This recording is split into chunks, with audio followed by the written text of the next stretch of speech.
우리에게 주시는 하나님의 말씀은 요한계시록 5장 1절부터 14절까지의 말씀입니다.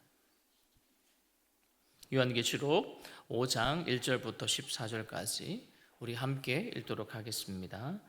내가 보매 보좌에 앉으신 이의 오른손에 두루마리가 있으니 안팎으로 썼고 7인으로 봉하였더라. 또 보매 힘있는 천사가 큰 음성으로 외치기를 누가 그 두루마리를 펴며 그 인을 떼기에 합당하냐 하나 하늘 위에나 땅 위에나 땅 아래 능히 그 두루마리를 펴거나 보거나 할 자가 없더라. 그 두루마리를 펴거나 보거나 하기에 합당한 자가 보이지 아니하기로 내가 크게 울었더니 장로 중에 한 사람이 내게 말하되 울지 말라. 유대 지파의 사자 다윗의 뿌리가 이겼으니 그 두루마리와 그 7인을 떼시리라 하더라. 내가 또 보니 보좌와 내 생물과 장로들 사이에 한 어린 양이 서 있는데 일찍이 죽임을 당한 것 같더라. 그에게 7뿔과 7눈이 있으니 그 눈들은 온 땅에 보내심을 받은 하나님의 7영이더라. 그 어린 양이 나와서 보좌에 앉으신 이의 오른손에서 두루마리를 취하시니라. 그 두루마리를 취하심에 내 생명과 24장로들이 그 어린 양 앞에 엎드려 각각 금은고와 향이 가득한 금 대접을 가졌으니 이 향은 성도의 기도들이라. 그들이 새 노래를 불러 이르되 두루마리를 가지시고 그 인봉을 떼기에 합당하시도다. 일찍이 죽임을 당하사 각 족속과 방언과 백성과 나라 가운데에서 사람들을 피로 사서 하나님께 드리시고 그들로 우리 하나님 앞에서 나라와 제사장들을 삼으셨으니 그들이 땅에서 왕노릇하리로다 하더라. 내가 또 보고 들음에 보좌와 생물들과 장로들을 둘러선 많은 천사의 음성이 있으니 그 수가 만만이요 천천이라. 큰 음성으로 이르되 죽임을 당하신 어린 양은 능력과 부와 지혜와 힘과 존귀와 영광과 찬송을 받으시기에 합당하도다 하더라. 내가 또 들으니 하늘 위에와 땅 이외와 땅 아래와 바다 위에와 또 그 가운데 모든 피조물이 이르되 보좌에 앉으신 이와 어린 양에게 찬송과 존귀와 영광과 권능을 세세토로 돌릴지어다 하니 내 생물이 이르되 아멘하고 장로들은 엎드려 경배하더라. 아멘. 여러분 심심찮게 눈에 띄는 알림 문구가 있습니다. 여러분 한번 보셨습니까? 그런 문구? 이 물건의 주인을 찾고 있습니다. 이후 찾아가지 않는 분실물은 폐기합니다. 여러분 작년 교회 주보에도요 비슷한 광고를 한 바가 있습니다. 교회 내에 장기 습득되지 못하고 방치된 분실물을 일괄 정리할 계획입니다. 혹 잃어버린 물건이 없는지 확인 부탁드립니다. 한번 보셨습니까? 여러분 이처럼 친절하게 알려주는 행동은 상당히 좋은 모습이죠. 오늘 4장에서 시작된 하늘의 예배 실황 중계는요 5장에서는 요한이 본 하나님의 어린 양에 초점을 맞춰주고 있습니다. 1절을 보십시오. 내가 보매 보좌에 앉으신 이의 오른손에 두루마리가 있으니 안팎으로 썼고 7인으로 봉하였더라. 여러분 보좌에 앉아 계시는 분의 오른손에 무엇이 들려있다고요? 보니까 두루마리가 있다 합니다. 무언가 들려있는 것을 우리는 매우 주목해야 하죠. 여러분 구약에서 오른손 어떤 의미입니까? 오른손은요 축복할 수 있는 권위를 상징합니다. 보니까 창세기 48장 14절에 보니 이스라엘의 오른손을 펴서 차라남 에브라임의 머리에 얹고 왼손을 펴서 장자인 므낫세 머리에 얹으니 므낫세는 장자라 팔을 바꾸어 얹었더라 이렇게 되어 있습니다. 그리고 더 나아가서 출애굽기 15장 6절에도 보니까요 여호와여 주의 오른손이 권능으로 영광을 나타내시니이다. 또한 여호와여 주의 오른손이 원수를 부수시나이다. 사람마다 오른손잡이 왼손잡이가 있지만 특별히 구약에서 오른손은 좀 이런 의미를 가지고 있습니다. 그러니 그의 권능과 권위의 오른손에 지금 두루마리가 들려 있습니다. 여러분 두루마리 안에는요 이제 보니 양편의 글이 이렇게 적혀 있었고 7인이 지켜 봉해 놓았기 때문에 아무도 펼 수도 볼 수도 없다라고 설명합니다. 철저하게 여러분 봉인된 상태 무엇입니까? 하나님의 계획이 안전하게 보호되어 있음을 의미하기도 합니다. 누구는 이 부분을 이렇게 설명하더라고요. 하나님의 통치 계획서 이렇게 이야기를 하더라고요. 여러분 2절을 보십시오. 이제는 힘 있는 천사가 큰 소리로 말합니다. 누가 그 봉인을 떼어 두루마리를 펼 수 있느냐라고 묻습니다. 여러분 그 답변이 그 다음 절에 나오지요. 함께 읽습니다. 시작. 하늘 위에나 땅 위에나 땅 아래에 능히 그 두루마리를 펴거나 보거나 할 자가 없더라.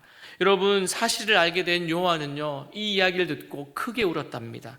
왜냐하면 인간이 이렇게 처한 절망적인 상태구나. 그 누구도 하나님의 뜻을 알 수 없고 또한 이 세상이 그 원칙과 방향을 가지고 운행되는지도 알 수 없고 또 뿐만 아니라 인간은 그야말로 되는 대로 살 수밖에 없는 존재구나 라는 것을 직면하게 되었겠지요. 그런데요 놀랍게도 6절에 가서 반전이 시작이 됩니다. 여러분 장로가 보라고 합니다. 보라 보니까 사자였습니다. 요한이 본 것은 어린 양이었기 때문이지요. 그것도 보니까 일찍 죽임당한 그런 즉 제물로 사용된 어린 양이었습니다. 일찍이 죽임을 당한 것 같더라. 그에게는 7뿔 7눈이 있으니 이 눈들은 온 땅에 보내심을 받은 하나님의 7 영이더라. 여러분 이 어린 양 예수 그리스도께서 보좌에 앉으신 그 하나님 앞에 나아가 그 두루마리를 받으십니다. 여러분 여기서 이제 그에게는 완전한 권능을 상징하는 7뿔이 있었고 또한 완전한 지혜를 상징하는 7눈이 있었습니다.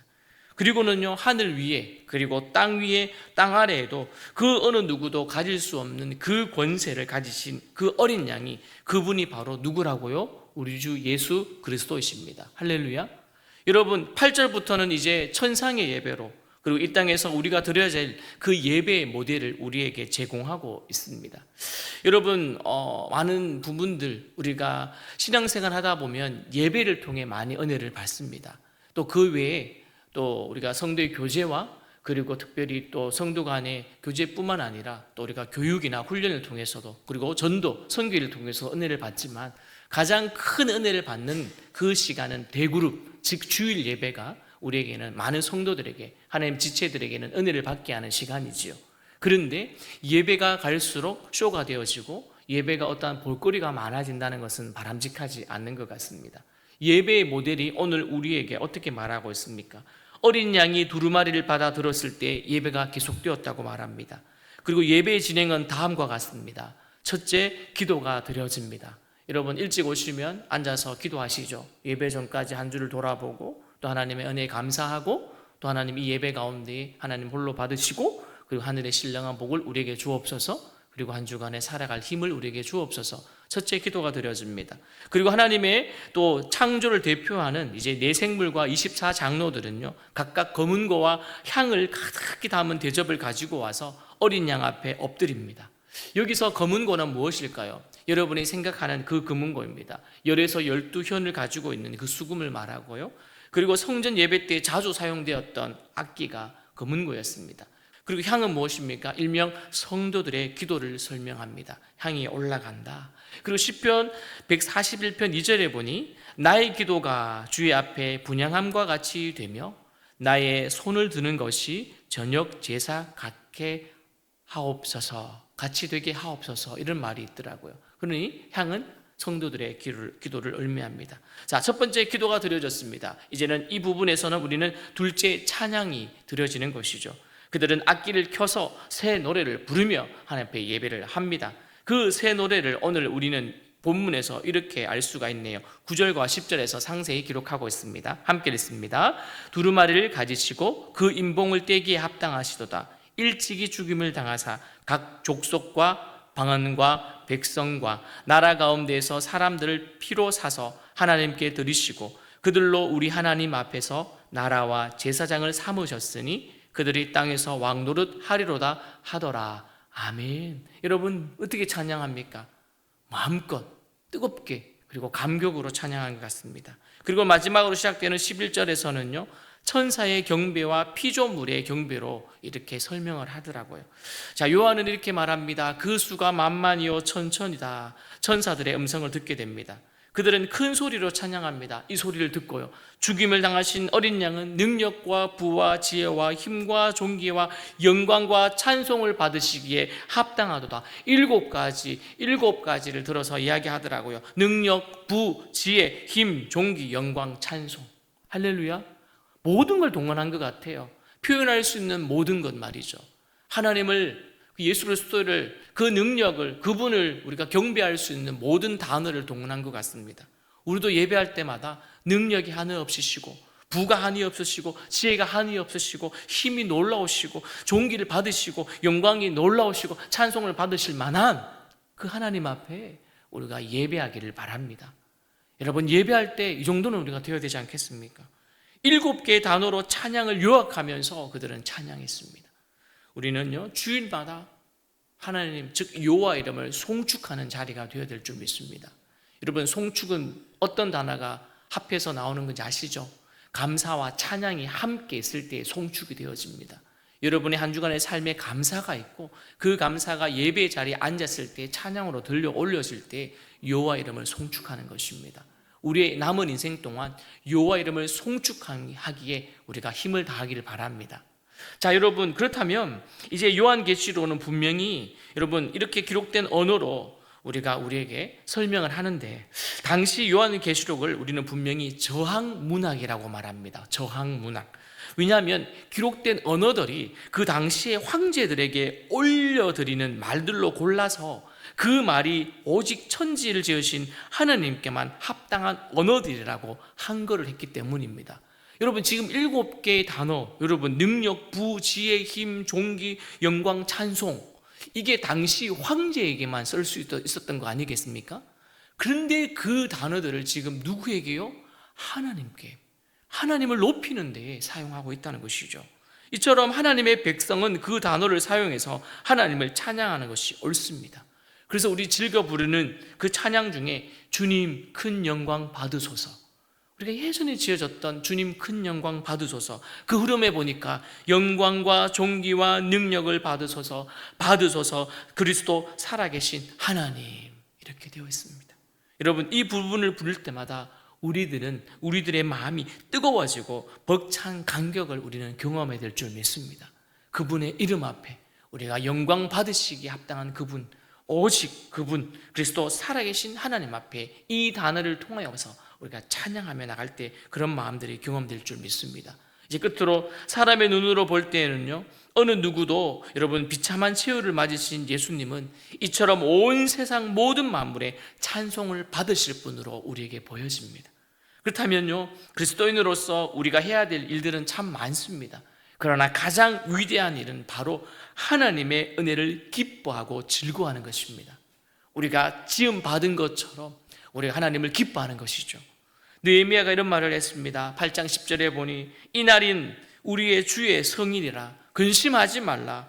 여호와로 말미암아, 즉 여호와로 인하여 기뻐하는 것이 너의 힘이니라. 아멘. 오늘 하루도 우리가 주일, 복된 주일은 아니지만 마치 그날처럼 우리에게 주신 이 선물의 한 날을 우리가 기뻐하면서 즐거워하면서 매 순간 우리가 찬송하는 우리 모두가 되어지기를 주님의 이름으로 축원드립니다.